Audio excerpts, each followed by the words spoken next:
มาเราจะมาวิเคราะห์ทองคำอาทิตย์หน้าโดยย่อสั้นๆเนาะวิเคราะห์ตลาดทองคำวันที่19เดือน10ปี2025นี้19ตุลาเนี่ยเนาะคือมื้อนี้วิเคราะห์อาทิตย์หน้าเนาะวันที่20วันที่24ตุลาคมนี่โอกาสทองจะออทำไฮหรือว่าจะพักตัวหรือย่อตัวเนาะให้มีสติระวังตัวในการซื้อขายทองคำเนาะทำให้วิเคราะห์นำกันเบิ่งจุดสูงสุดของทองคำอาทิตย์แล้วนะมันขึ้นไป 4,000 กับ 380 ดอลลาร์คือจุดสูงสุดออทำไฮแล้วก็มันย่อพักตัวลงมาสูงสุดต่ำสุดคือ 4,000 กับ 186 ดอลลาร์มันย่อตัวลบลง 194 ดอลลาร์เนาะแห้งเติบเนาะมันทุบลงมาจากขึ้นมาจุดสูงสุดทุบปุ๊บภายในคืนเดียวเนาะทุบลงมา100ไปเหรียญเกือบฮอด200 ดอลลาร์เนาะแล้วมันเด้งกลับขึ้นมาอยู่ที่ 4,251 ดอลลาร์เนาะแล้วก็ปิดตลาดมื้อวันศุกร์แล้วก็มาลุ้นวันจันทร์นี่เนาะยังเข้าออเดอร์ไป10ออเดอร์ยังบ่ได้ปิดเนาะมื้อวันศุกร์เนาะบวกไป90 ดอลลาร์อยู่ทุนมีอยู่400ไปเหรียญเนาะมาลุ้นกันมื้อวันจันทร์อีกเท่านั้นเองแนวโน้มเนาะยังเป็นขาขึ้นเบิ่งภาพรวมนะเป็นขาคมนะแนวโน้มรายวันนี่ยังเป็นขาขึ้นอยู่บายเนาะจุดสำคัญแม่นคือจุดนี้จุดสำคัญมัน 4,295 เนี่ยถ้ามันยืนอยู่นี่ได้สามารถออทำไฮได้หรือว่า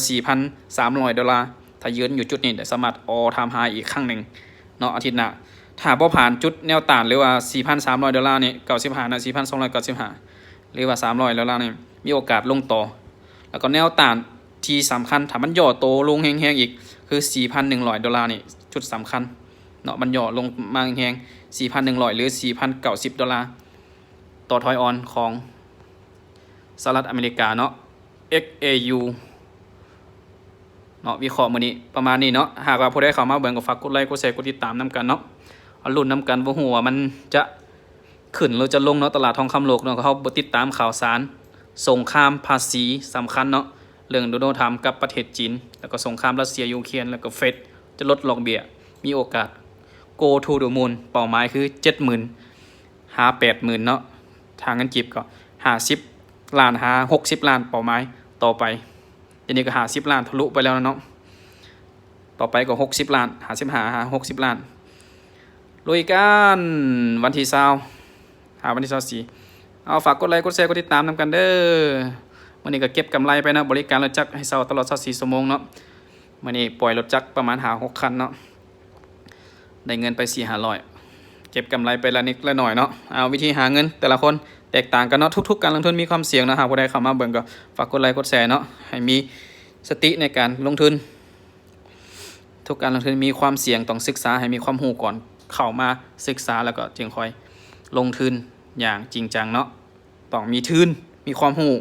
แล้วก็มีเทคนิคในการเข้าซื้อขายทองคำตลาดโลกเพื่อทำกำไรเป็นอาชีพที่อย่างยืนแล้วก็มันคงเนาะถ้าเฮามีความรู้ความสามารถเป็นอาชีพหนึ่งที่ใส่ไปตลอด10เอาสู้ๆทุกคนลุยกันวันจันทร์